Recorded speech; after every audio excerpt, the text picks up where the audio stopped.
Je le dis souvent, je me répète encore aujourd'hui, hein, lorsque j'étais au noviciat, Père Joseph, notre Père Maître, disait toujours, quand il y a un problème, tournez votre regard vers le crucifix. Voyez les souffrances de Jésus sur la croix, ce sang qui coule par terre, eh bien, c'est pour notre sanctification. C'est pour notre résurrection aussi. Aujourd'hui comme aujourd'hui, je suis persuadé, et ça, je dirais peut-être une bêtise, je serais prêt à mettre ma tête à couper, que le Christ a été vendu, acheté par les prêtres pour le mettre à mort. Mais aujourd'hui, les mêmes prêtres seraient capables encore de vendre le Christ et de le crucifier, le guillotiner, enfin de le mettre à mort.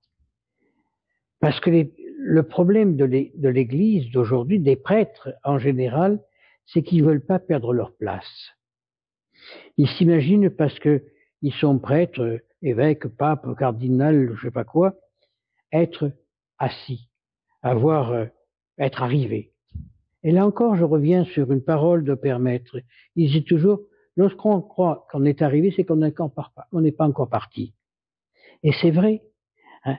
Si on se met sous le regard de Dieu, si on regarde sur le regard de Dieu, sur le regard du crucifix, on s'aperçoit que nous ne sommes pas grand-chose. Alors pourquoi vouloir paraître quelque chose dont on n'est rien? J'ai une dame qui m'écrivait dernièrement, ah, j'ai la vocation, je vais être religieuse. C'est bien, faites une retraite et puis vous verrez après. Elle est partie chez les sœurs de la fraternité, puis puisqu'elle ne va pas cloîtrer, hein, c'est différent. Sœur active, elle me dit, oh non, je crois franchement que je vais prendre mes habitudes. Je suis madame la comtesse et je préfère rester comtesse.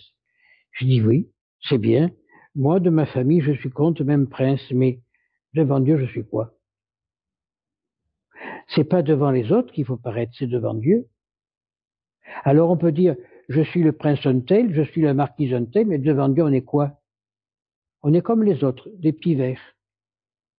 Et malheureusement, c'est les petits vers qui vont nous bouffer. Parce qu'on est nu, on repart nu.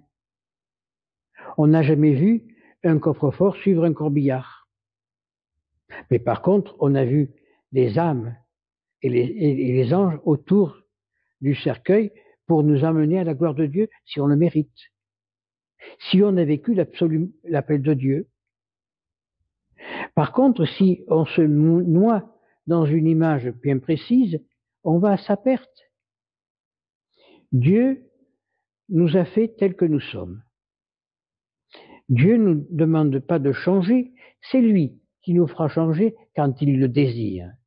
Par contre, il aime bien qu'on lui demande, Seigneur, si vous voulez, transformez-moi. Alors je reviens à ce que j'ai encore dit hier ou l'autre jour, je ne me rappelle plus exactement, mais les paroles de Saint Martin.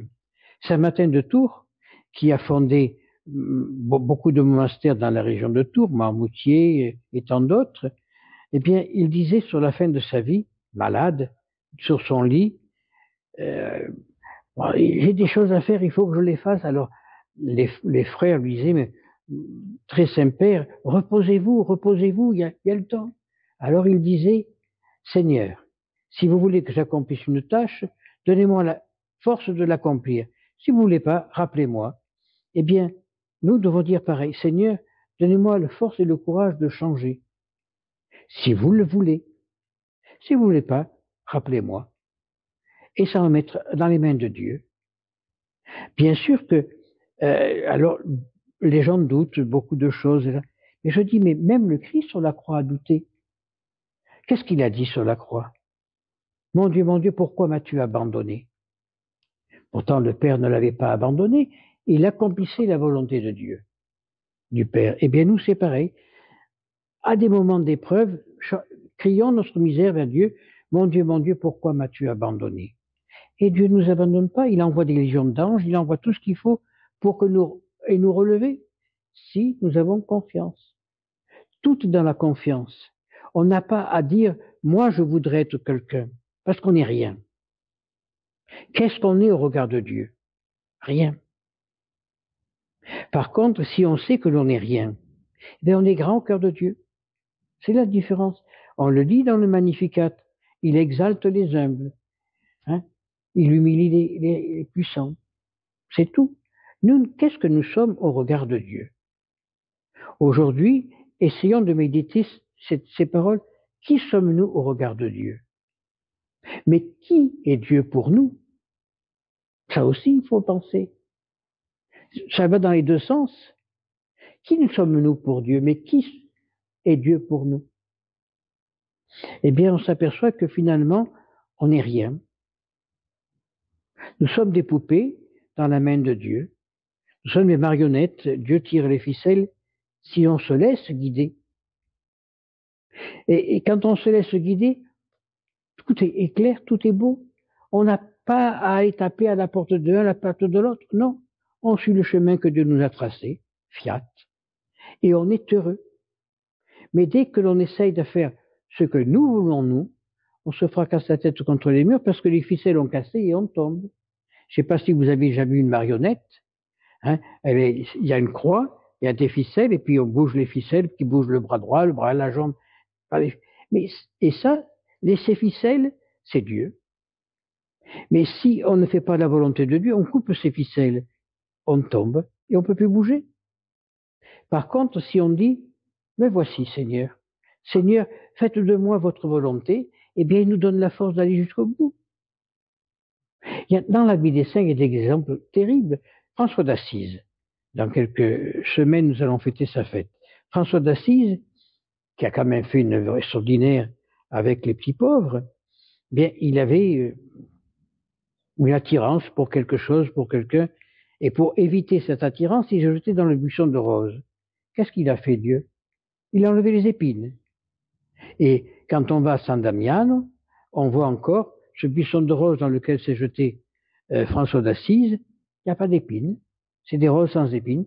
Parce que Dieu a respecté l'amour qu'il avait envers François, mais François a démontré l'amour qu'il avait envers Dieu pour ne pas tomber dans le péché.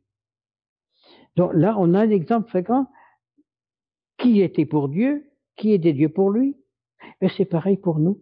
Qui est Dieu pour nous? Mais qui sommes-nous pour Dieu? Alors, essayons de méditer ces paroles aujourd'hui.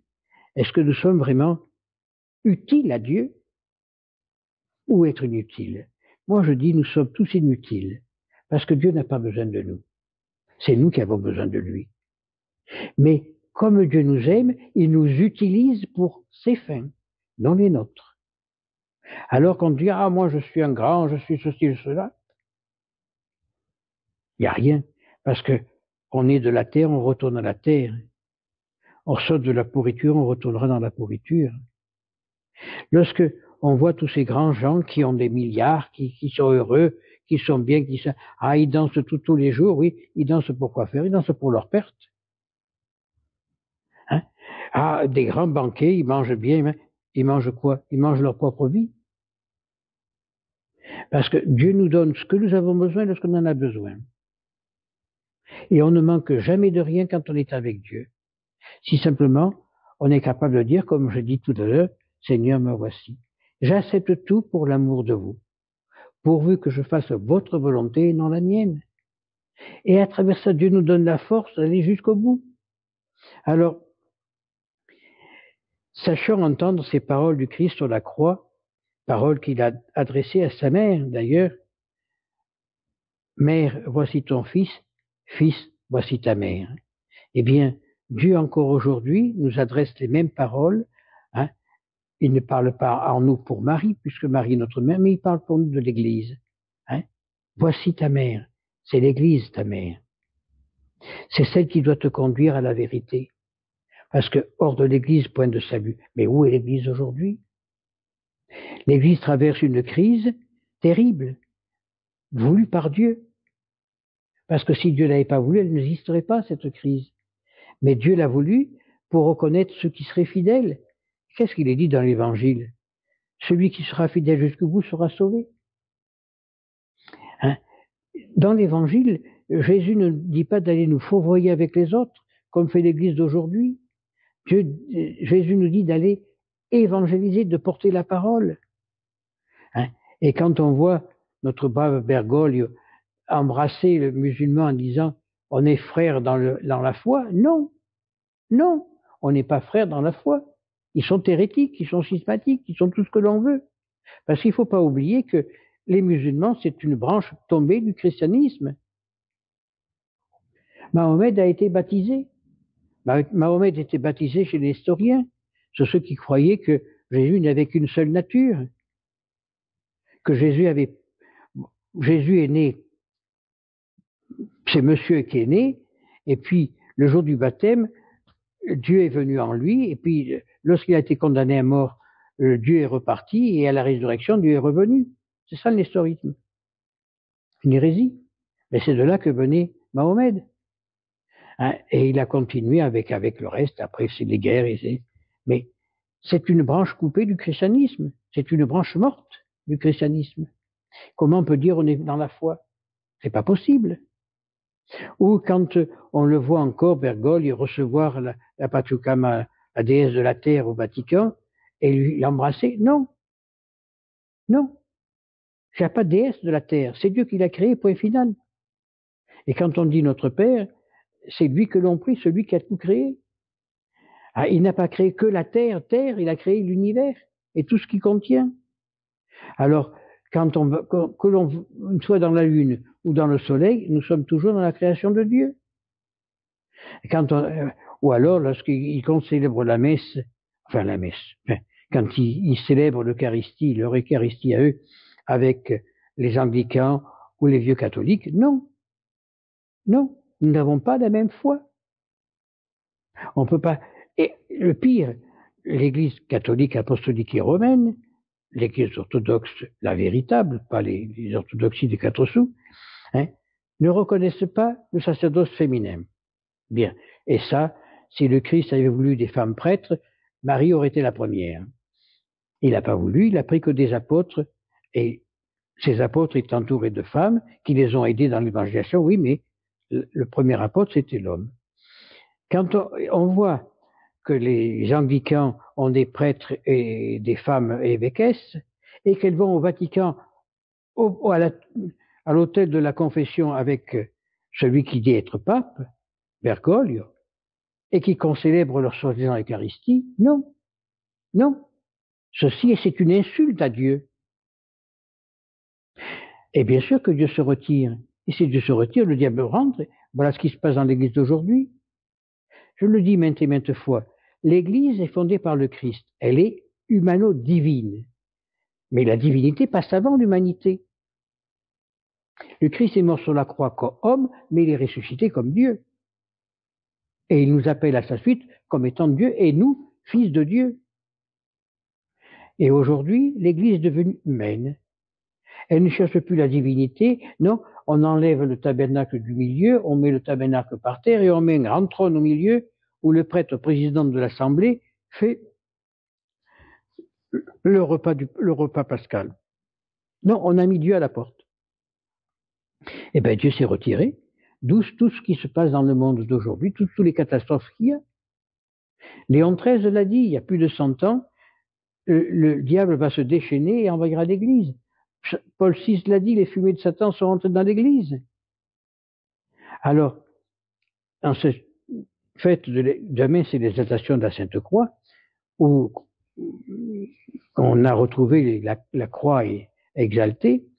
Eh bien, nous avançons vers cette fête-là en priant la Sainte Croix de nous donner le courage d'aller jusqu'au bout, d'être fidèles jusqu'au bout, et simplement de vivre ce que nous sommes de la manière que nous sommes, d'accepter notre état et de demander de nous fortifier pour devenir véritablement des apôtres, véritablement des fils de Dieu, et que nous puissions, demain matin, n'ayant pas peur de regarder vers la croix, pour avoir le courage de faire le bon combat, le combat que Dieu nous a donné, le combat de la foi. Ainsi soit-il.